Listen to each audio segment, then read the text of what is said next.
laughter. I am blessed to, sometimes it catches me and I can laugh for the longest time, especially if one of my daughters is there, or Randy. And it's like when it really catches hold, then I'm laughing because I'm laughing. And it is when that happens, your whole body gets involved. And it's like, I thought of that when I was watching that video, of what those monks were experiencing when they would laugh, and they're putting out this energy from the core of their being because they experience this connection to life and this ability to be beyond what appears to be. I feel you. What's going on in the outer world and what we have accessible to us. What well are we connected in with? And this well-being, being in the well of truth, just overtakes you. And I have this very fond memory, particularly with my older daughter, where there was this one time, I think she was in high school age, and she was laying on one couch and I was laying on the other, and something caught us as funny. One of us started laughing, the other one started laughing. They say laughter is contagious. It's the shortest distance between two people, right? And we both got going so much that my other daughter comes in the room and she's like watching us and like, what's going on here? And finally she's like, what's so funny? We were well, that just made us laugh harder. And we were, like, well, but we were laughing so hard we couldn't spit it out, right? And finally, when we caught our breath enough, and she said, what? And we both looked at each other and go, I forgot what started it. So then we thought for a minute, one of us came up with what started it, and it just started all over again. So she figured we must have been laughing about 20 minutes. So I just thought, and it was the best ab workout, it was the best heart workout, and the connection, and it's one of the most fond memories she and I both hold. I showed this my granddaughter, who is almost 9, came and spent the night with us last night, and she's just a bundle of joy. And if you've met Sky, she is likewise, and the two of them are hilarious. So just for fun, I thought, because they both like to drop little bits of wisdom, and I said, just for fun, I want to show you guys this video. And I said, no wrong answer, I just want to know what you think about it. And I just wanted to see how simply, because they have a way of just dropping into just a simple way of stating the truth. So Sky said, well, you have to feel all the feels, which I acknowledge too. You're gonna feel, if those monks had grieved their third monk, that would have been perfectly acceptable, right? We know this. So you feel all the feels, but when you can laugh, laugh. And Eleanor says, yes, all feelings are okay. When you can smile, smile. And then Sky added this little tidbit. If the bad feelings are optional, you can just discard them. I got to thinking about that, and I've heard it said that way before, but I started thinking about that, right? How often do we just assume, we want to give ourselves permission to feel grief if we need to feel it, or upset, and then, because of the way we think, we want to move through it as quickly as we can. But how often do we even think of that word optional? How many times is suffering optional? Sometimes it is, right? If you and I are sitting on the highway and we're stuck in traffic, I could be sitting there getting more and more upset, impatient, start fussing at people, start feeling road rage, or I could be sitting there going, oh, I have time to think about X, Y, Z, and what's that music I wanted to listen to and sing? You know what I'm saying? It is optional. In that case, it's a great example of how suffering can be optional. And likewise, the things we choose to find joy in. There are times that, I have seen people just, there's a fellow that I know who's this phenomenal teacher, and he just only puts out good stuff. I mean, it's only the love and people. He has time for people if they come talk to him. And I was sitting with him one time on a porch, and we were at a retreat. And this guy came up to him and was actually angry with him for being happy all the time. And he started in on him, "You're not fooling anybody." And I was like, and in my mind, I'm going, oh my gosh, this guy's at a spiritual retreat. Why is he here? What is going on here? And I was going, how is he going to handle this? And I look over at my friend, and he just starts smiling. And then he just starts laughing. And pretty soon the guy just goes, whoa, and he wanders off. And I go, where did you find that in you?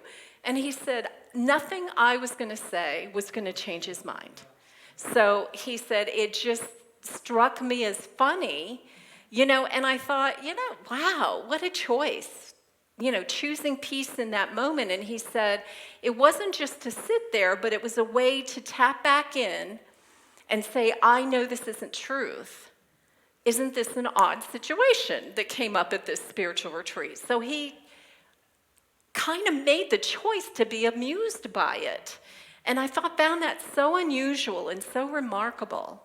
So I am not about the toxic positivity is kind of a thing, and I do want to acknowledge there are times you're going to hurt and you're going to feel some struggle or strain, but how amazing is it to have that other tool in our toolkit that says, let me weigh this for a second. How much of what I'm feeling right now is optional?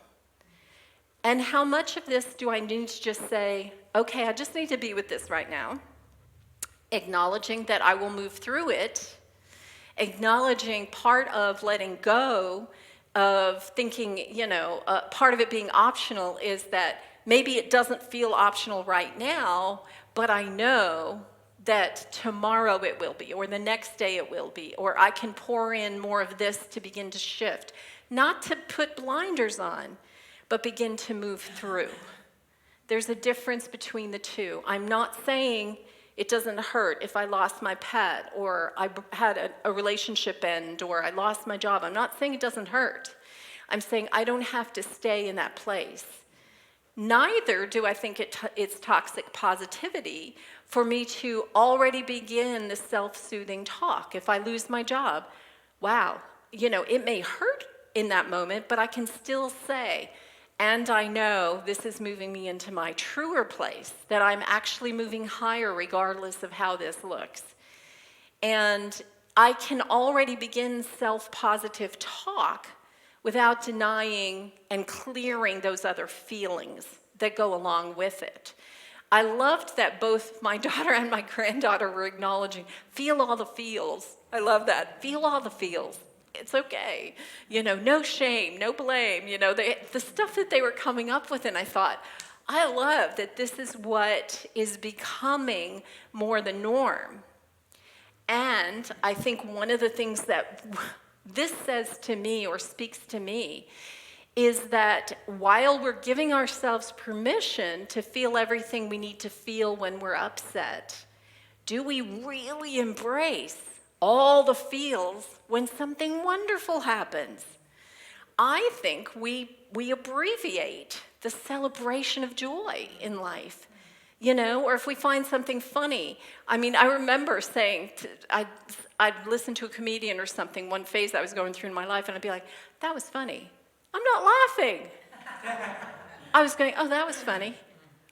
You know what I'm saying? It's like, my brain obviously acknowledged it, but did I let myself take it in, Oh, that was clever, tick. Or you go to a museum, oh, yeah, that's well done. Mm-hmm. Good lines. Or do you just take a moment and breathe?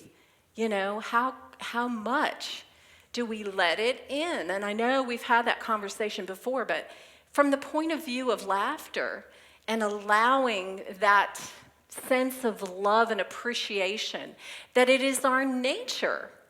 Laughter, scientists are saying they believe laughter happened before speech happened. That it was a way of connecting. It was a social glue. It was and connection being part of our survival. And now we may not think of it in those terms, but it is emotionally part of our survival too, because we are all one. That's why. And there is a place where we walk each other home. And I just love that feeling.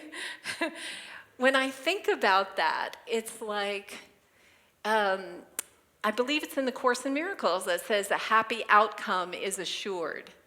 That is one of the most comforting thoughts that I could have.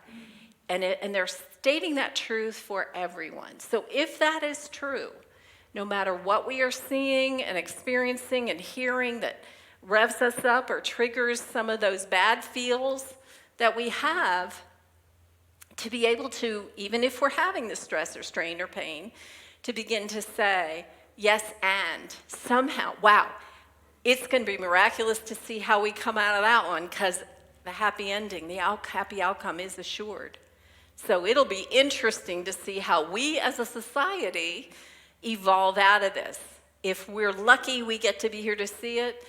If we're not here to see it, I believe we'll be supporting it from somewhere else and we'll still be witness to it, because I believe we're all in this together. I really, really believe that with all my heart. I believe that when we are coming, I was thinking about the fact that we're in that time where many people are graduating and people are getting married and people are just finishing up their school year, be it a teacher or a student or whatever, and a lot of people are going on trips. And so there's the milestones and the shifts and the opening up to a new and different schedule and the travel. I started thinking about travel and about our whole purpose here, and I got amused, and I decided I'm going to write this. I started to, but I went, no, I want to do it justice, so I'm going to go home and write this. And this is it's going to be a travel brochure of what we may have received before we came here, right?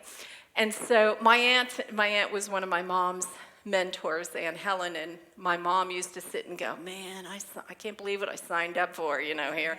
And my aunt would say, I'm just sure they must get us drunk on holy nectar before we agree to some of this stuff. So we would joke every once in a while about the holy nectar. So I get amused by the thought that before we came here, that there's a set of circumstances and they say, okay, here's the deal, right? You're going to go in. This place is amazing. It is gorgeous. It is beautiful. You will have every kind of terrain, every kind of animal, every kind of life you could imagine is in this one place. They call it Earth, right? And there's all these people, and they're interesting, and some of them are wild, and you can go on all these adventures, and it's sort of a roll of the dice at the beginning, or it's going to feel that way to you, to see who gets to have you when you're little and teaches you to learn and grow. So I'm getting amused at this and thinking, and then it's a game, because the rest of your life, you're going to be climbing mountains, figuratively or literally. You're going to be doing all of these things to overcome that initial roll of the dice, right? Which we don't know what level we're controlling that. Some people believe in soul contracts. Some people believe it is almost like a literal roll of the dice, right?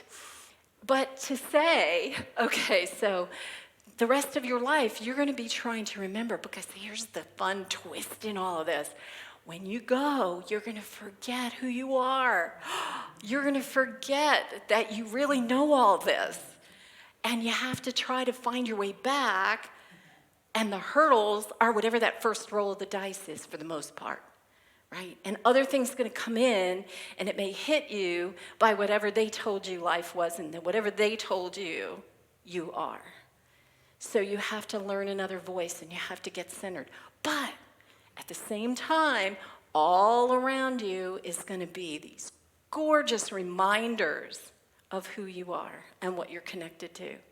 And it's going to be people that you just light up with when you're around. And it's going to be situations that get you excited, and maybe you're going to love to grow things, or maybe you're going to be an artist, or maybe you're going to be this or that. And you will find a way to remember your spirit. And some part of you is going to get an inkling, wow, maybe it's more than they said. Maybe there is more to all of this. Maybe life is da-da-da-da-da. And you start expanding your concept of what's possible. And you start finding your way home and you start realizing how connected we are to each other. And you start inviting other people to understand or feel what you feel. You're going to find people to laugh with. You're going to find people to cry with. You're going to find people to comfort. You're going to have people that comfort you. You're going to experience so many different things while you're there. And then you get to come back and tell us about your adventure.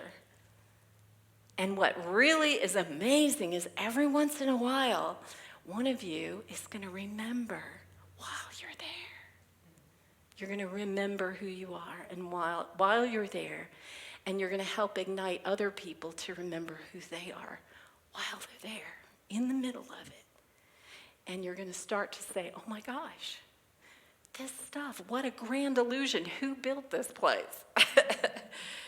I remember one of my great moments of laughter was I got an aha in the middle of a movie. And I was with my new husband, and it was one of our date nights, and we went to grab a bite afterwards. I could not stop laughing.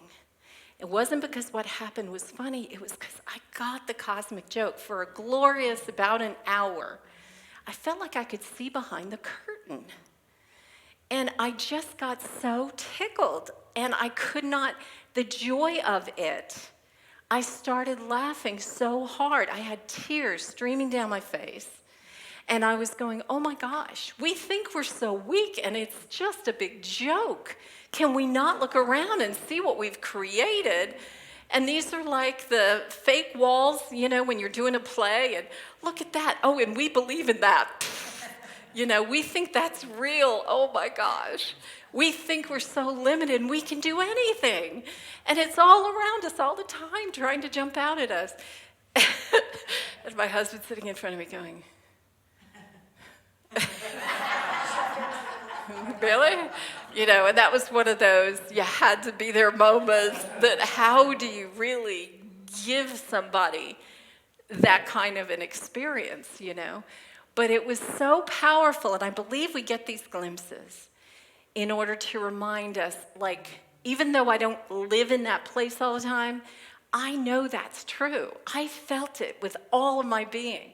So when I'm praying or when I'm distressed or when I feel disempowered, I can go to that experience and draw on that and remember that it is a big cosmic joke and it's beautiful. Like when I was laughing, it wasn't, oh, we're so stupid. It wasn't like that at all. It was, oh, we're so glorious. Oh my gosh, we are so wonderful. We just forgot. We just forgot how great we really are.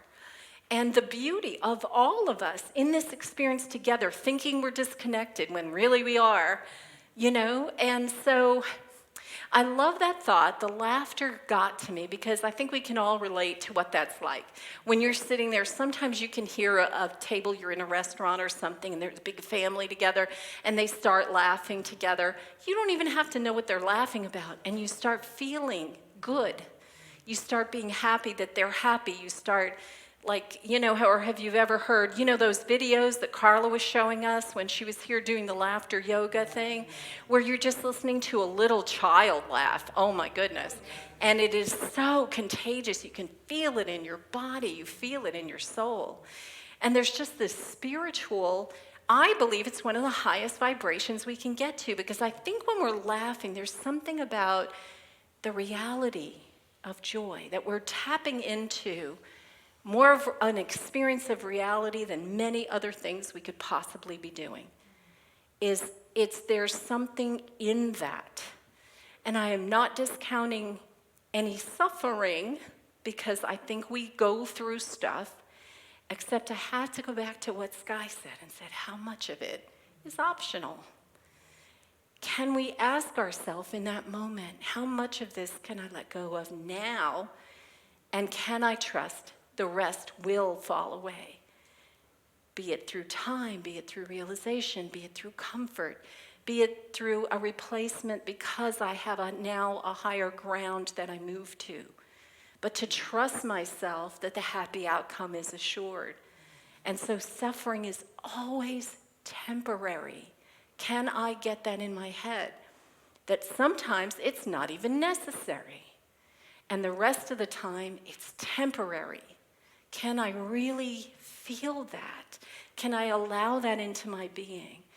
And self-love, I believe a lot of it is just allowing ourselves to use the tools we know to feel the truths we know. And that's why I do believe it's true that our sole purpose is to be happy. If we hone that, granted, first do no harm, we know that. But we trust ourselves in this room where none of us want to injure anyone. So if we do that, can we trust ourselves that if we hone our own ability to be happy, we are honing being true to ourselves, we're honing giving ourselves time to do the things we love to do, we're honing our ability to connect with other people in meaningful, loving ways, joyful ways. And it doesn't have to look like what anyone else is doing. We are individuated for a reason. I'm a person where, I was the peacemaker in the family, don't rock the boat, and all this kind of stuff. So in a crowd, if it was darkness, I wasn't going to light a light, right? I wasn't going to be the one to, but I'm just saying, regardless of where you stand, you have a spark of life to give. You have a spark of light to give. And the deeper the darkness, even the smallest light makes a difference, doesn't it? It doesn't have to be a big light. It doesn't, and some days, like I've said, some days you might have just this little pinprick of one of those little tiny flashlights worth, and then sometimes you've got a bonfire going. And light is light is light. Whatever light you contribute to the world lightens the world. So we have to not judge where we are in that day and the ebbs and flows of what we can give. But, often I'm over there going, okay, how do I say or do the right thing to be light? It doesn't work like that. It goes back to this rooted, or it can. We can do favors and stuff, but where we'll really get that blaze going is when we're rooted in our own happiness.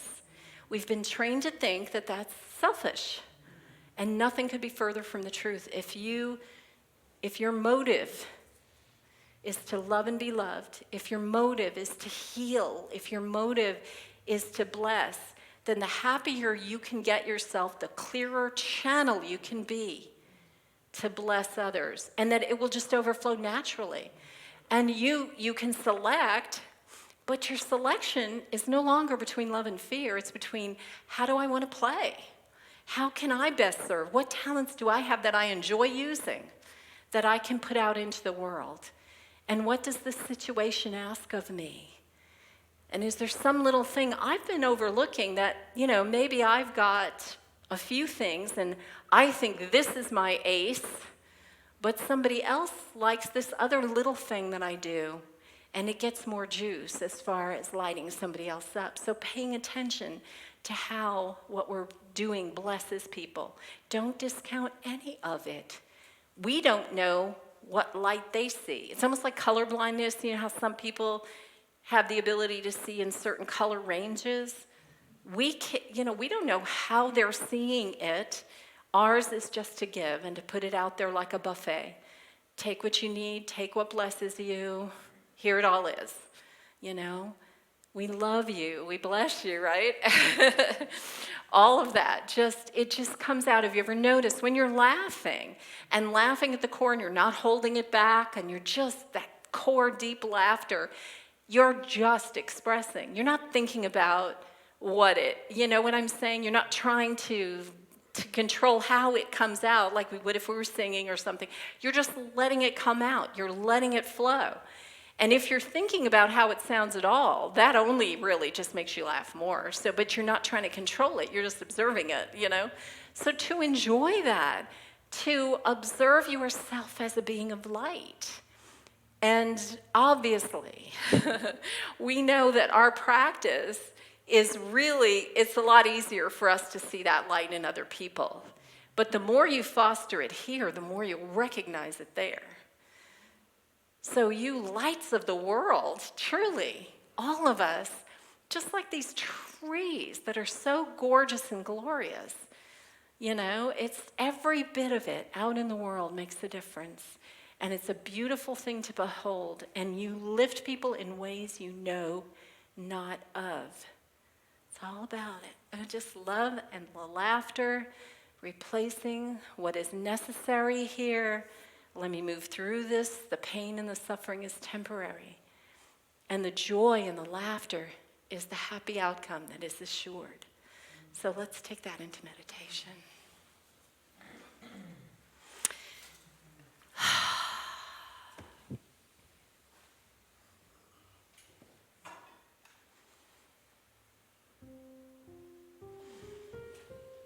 There is no place that I can be that God is not. There is no way to fall outside of creation. I can explore where I will.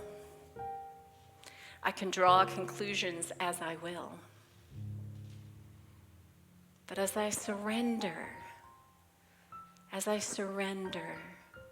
my filters, as I surrender my preconceptions and ask, divine spark, divine spirit, show me the highest and the best. I know you have my happiness as the highest expression I can be. Show me how you would experience this. How can I show up as my highest self? How can I see this in a lighter way? How can I see the healing in this? If I hear the voice of fear, how do I let it take the background while I choose higher vision and watch it dissolve away? Or maybe not even notice as it does, because my focus is on the light. How do I show up in comfort? Hearts that hurt. Not preaching, not forcing, just being, just loving.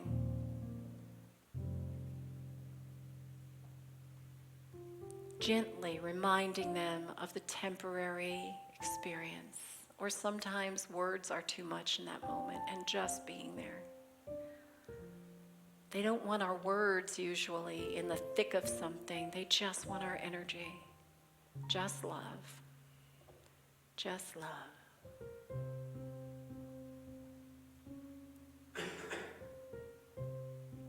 I've heard it said, know the truth, but respect the illusion. So even if you think they shouldn't feel a certain way, that's not your choice. Or you should feel a different way. Don't shame yourself. Just acknowledge that earth isn't always easy. But some part of you knows that you are walking through a mist, not hitting a wall.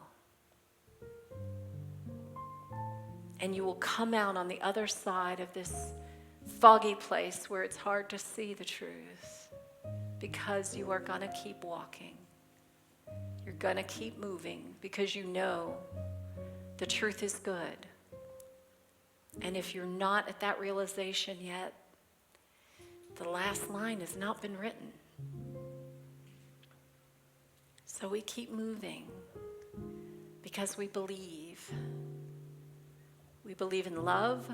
We believe in light. We believe in positive, happy outcomes. We may see them here in this life.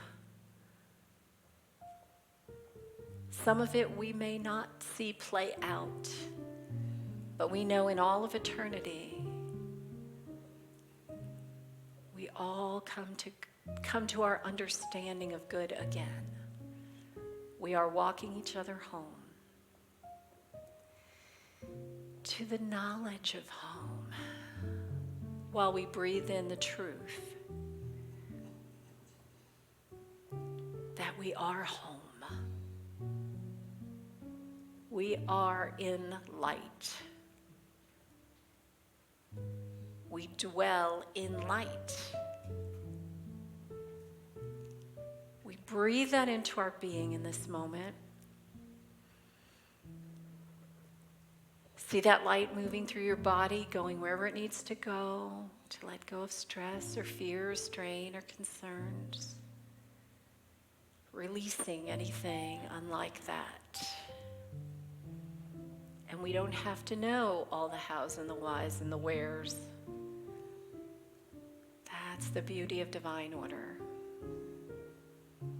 Surrendering to a flow.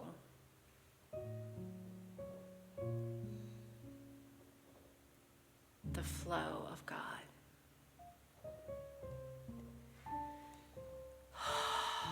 Breathe more deeply into your core. Release any resistance by your choice. You can hold it if you want to, but why would you want to when happiness is in your hands? Happiness has already been granted you. And this is that yes and thank you moment we talk about all the time. Yes and thank you for my happiness. Yes and thank you for those moments where I see the truth and laugh. Where I see the truth and I love. Where I see the truth and I comfort. Where I see the truth and I heal. Healing is just coming to an expression of wholeness. My heart feels the expression of wholeness. No lack, no limitation. My heart loves fully and freely. My heart accepts love fully and freely. My mind accepting truth at the pace that I allow. Transformation always available. Up-leveling always available. We align with what blesses us.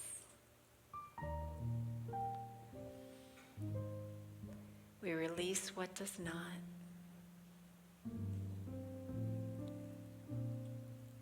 Our practice, our spiritual discipline can be blisscipline. That we practice savoring life, promoting healing, and witnessing light. We are anchored in truth, and we express from the core of our being. Now into this energy, we place those ones that we would pray for in this time. You can say their names aloud